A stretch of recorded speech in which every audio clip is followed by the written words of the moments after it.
My daughter married him under a ceiling of crystal chandeliers and imported white orchids. That's how it started. Champagne towers, string quartet, designer smiles, the kind of wedding people post online with captions about forever and fairy tales.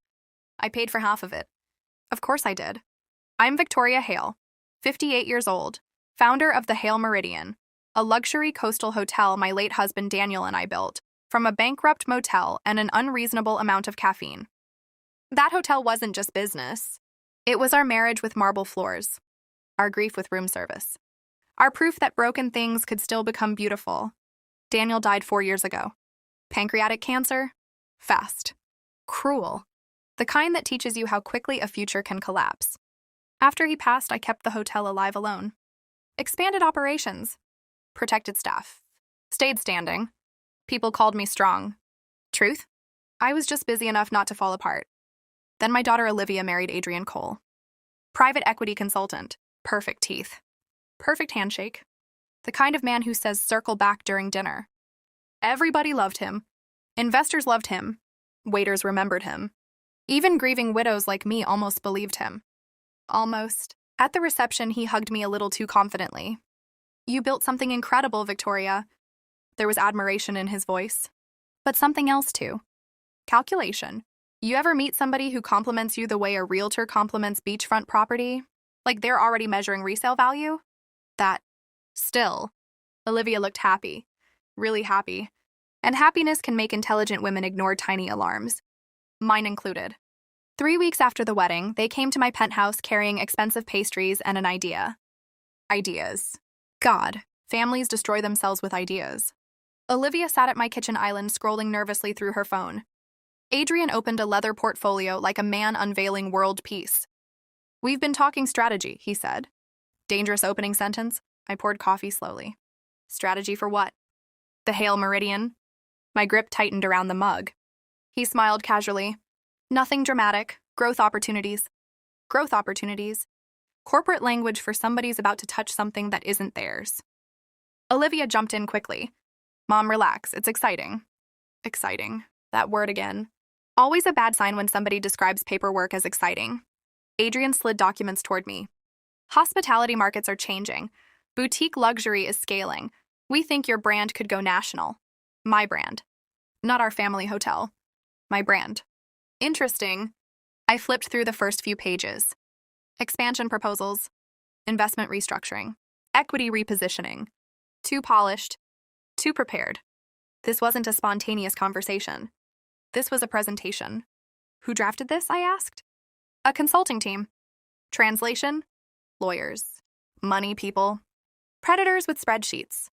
Olivia reached for my hand. Mom, listen before you shut down. That stung more than it should have.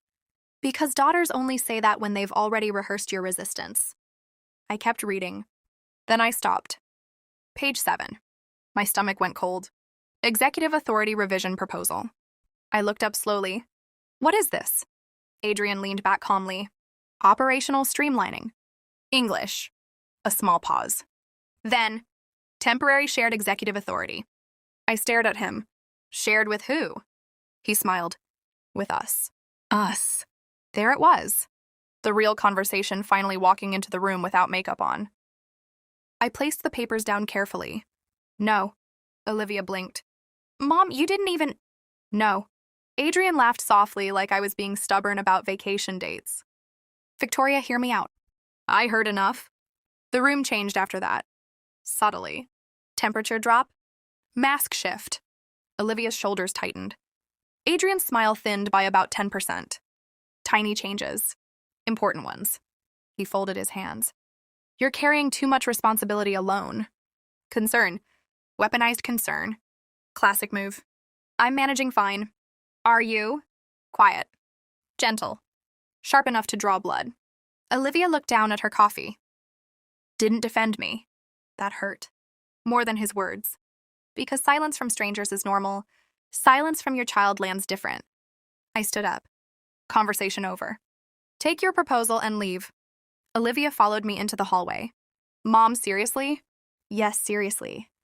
You refuse to adapt to anything. I stopped walking. Slowly turned. Excuse me? Her face was flushed now. Frustrated. Emotional.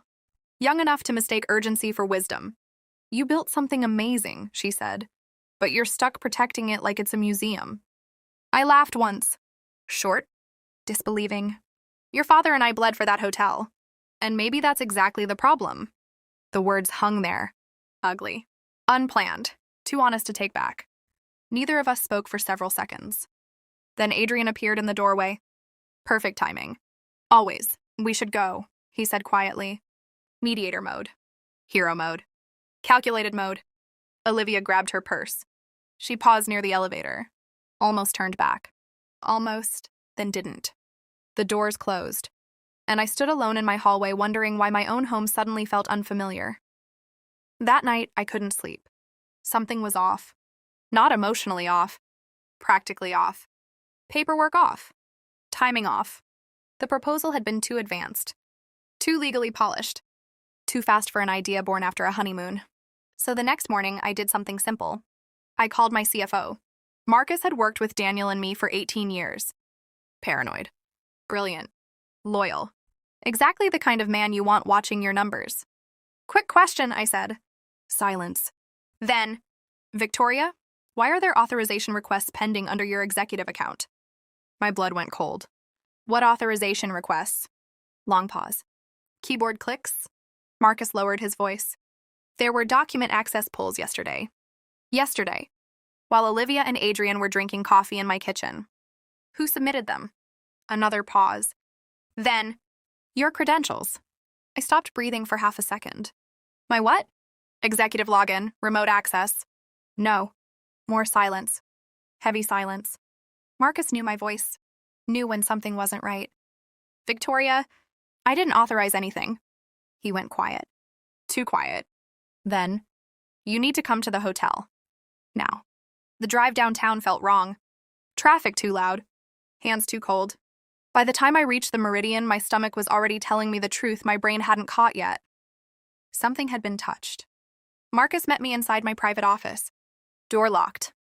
Blinds closed. Not good signs. He rotated his monitor toward me. Access logs. Timestamped. Document retrieval. Corporate bylaws. Ownership agreements. Executive contingency files. All opened under my credentials. My credentials. Except I hadn't logged in. I leaned closer. Can you trace location? Marcus nodded slowly. Yes. My chest tightened. Where? He hesitated.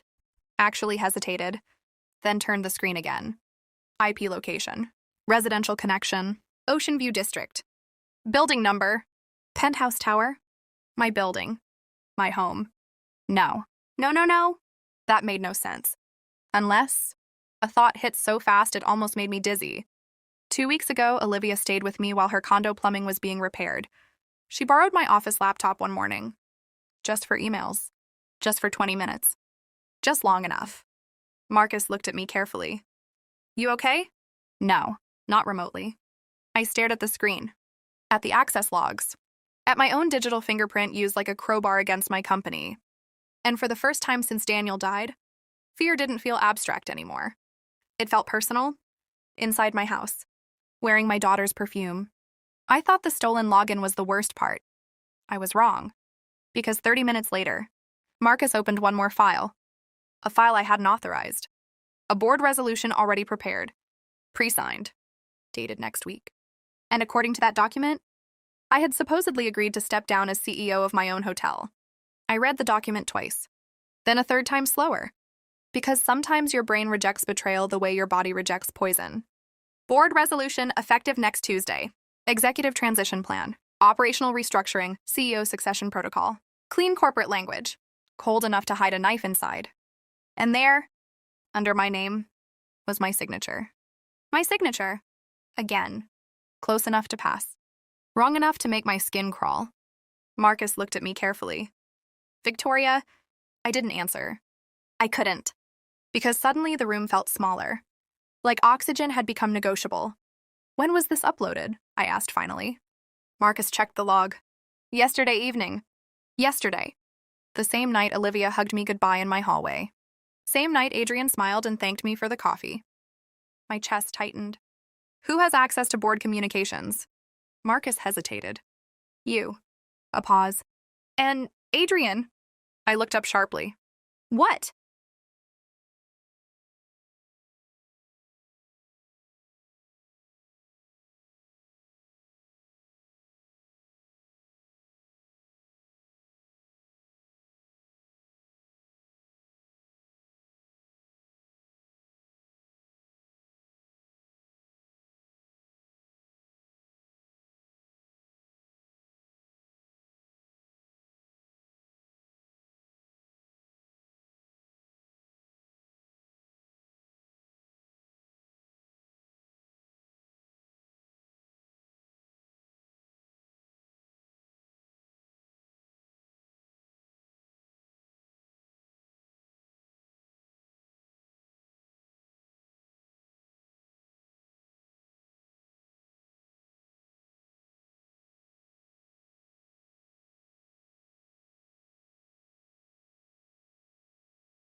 Character matters. Silence. Heavy. Breathing on both ends. Then I asked the question that had been burning through me since the wedding. Was any of this ever your idea? That hit. I felt it. Through the phone, her voice dropped almost to a whisper. You never trusted me to lead. Wrong wound. Wrong argument. But real. Painfully real. I lowered my voice. Olivia, you don't earn leadership by staging a takeover. She hung up. The board meeting arrived cold and gray. 48 hours later, conference room 12. Glass walls. City skyline. Expensive betrayal. Everyone was there. Investors, legal counsel. Board members, Adrian in a navy suit that probably cost more than my first car. Olivia beside him, rigid, pale. Avoiding my eyes. Good. Let discomfort work. Adrian stood first. Naturally, he launched into charts. Revenue projections, national expansion plans, operational concerns. Then, the slide. My photograph. Executive transition proposal. Cute. I let him finish. All of it. Because people who underestimate you usually provide excellent evidence. When he sat down, the board chair turned to me. Victoria? I stood slowly. Calm. Too calm. The room noticed. Good. I placed one folder on the conference table. Then another. Then another. Marcus distributed copies. 30 years in hospitality teaches you something useful. Documentation beats charisma. Every time. I looked directly at Adrian. Before we discuss my removal, let's discuss fraud. Silence. Sharp silence. I opened the first file. Digital forensic report. Unauthorized login access. IP trace. Device metadata. Timestamp correlation. All linked. All clean, all ugly. Then the second file. Security footage. Private. Never intended for public viewing. Until now. Marcus dimmed the lights. The screen came alive. My penthouse lobby. Late night. 3 weeks ago. Adrian entering my building alone. Using Olivia's guest access. Timestamp matched the document breach. The room shifted. Subtle. Important. Adrian's jaw tightened. I kept going. Third file. corporate authentication records, board document uploads, forged executive approvals, every digital breadcrumb, every manipulation trail, all leading back, not to me, to Adrian's consulting firm network. The board chair removed his glasses slowly. Nobody spoke. Good. Let truth breathe. Then, the final bomb. I opened Daniel's old leather ledger. People looked confused. Fair. It wasn't corporate. It was personal. Inside was a handwritten succession addendum. Signed years earlier. Never activated. Never needed. Until now. Daniel's handwriting filled the page. Clear. Deliberate. In the event executive authority is challenged through coercion, fraud, or family pressure, sole control remains permanently with Victoria Hale. The room went dead quiet. I looked at Olivia finally. First time all morning. She looked shattered. Not angry. Not defensive. Just shattered. Because suddenly the game board changed. This wasn't about growth anymore. It was exposure. The board chair cleared his throat. Mr. Cole, do you wish to respond? Adrian stood quickly. Too quickly. Classic mistake. This is emotional manipulation. Weak answer. Bad sign. He knew it too. We acted in the best interest of the company. I nodded once. By forging documents? No. By staging unauthorized governance actions? Silence. Gotcha. Small, precise, fatal. Then Olivia stood unexpectedly. Nobody moved. She looked pale enough to disappear. Stop. The room froze. Adrian turned toward her sharply. Olivia? No. Her voice cracked. First real thing I'd heard from her in weeks. She swallowed hard. Then looked at the board. At some point, this stopped being expansion. Silence. Adrian's face changed. Tiny shift. Dangerous one. Sit down, he whispered. Wrong move. Very wrong move. She looked at him like she was seeing him clearly for the first time. You said we'd fix it later. Nobody breathed. You said once control shifted, she'd understand. There it was. Truth. Messy. Public. Human. Adrian stared at her in disbelief. Betrayed by his own co-conspirator. Poetic. The board chair ended the meeting 15 minutes later. Emergency investigation opened. Adrian suspended immediately. Legal review triggered. Takeover proposal dead. Just dead. Like that. 30 years of business saved by evidence and one badly timed conscience. 3 months later, the Meridian survived. Smaller scars than expected. Corporate cleanup. Legal fallout. Messy headlines. Normal Tuesday chaos. Life. Adrian was charged with financial fraud and document falsification. He disappeared from Olivia's life within 2 weeks. Men like that usually do. They leave before accountability finishes parking the car. Olivia came to the hotel one rainy Sunday. No lawyers. No presentations. No strategy. Just my daughter. She found me on the rooftop terrace overlooking the ocean. Mom. Simple word. Heavy word. I didn't answer immediately. Wind moved between us. Finally, I don't know how to fix this, she said. Honest. Late. But honest. I looked at the hotel. The lights. The lobby below. The life Daniel and I built. Then back at her. You don't start with fixing. She waited. You start with telling the truth without expecting forgiveness to arrive on schedule. Tears filled her eyes. Real ones. Not courtroom tears. Human tears. I was scared, she whispered. Of what? Never becoming enough. That landed harder than I wanted it to. Because underneath all the greed, all the ambition, all the damage, there she was. My daughter. Still chasing worth. Still confusing achievement with love. I nodded slowly. I know. Silence. Ocean wind. City lights. Memory. I don't hate you, Olivia. Her shoulders shook. But I am done rescuing you from consequences. Truth. Clean truth. Necessary truth. She nodded. No argument. No defense. Just grief. Adult grief. The expensive kind. We didn't hug. Not yet. Healing isn't a movie montage. Sometimes it's just two damaged people standing near the thing they almost destroyed. The Meridian glowed behind us. Strong. Still standing. Like Daniel would have wanted. Like I fought to keep it. And as I looked at my daughter, I realized something. Legacies aren't buildings. Not really. They're choices. who you become when power tempts you, who you protect when money gets loud, and whether love can survive truth without demanding silence first.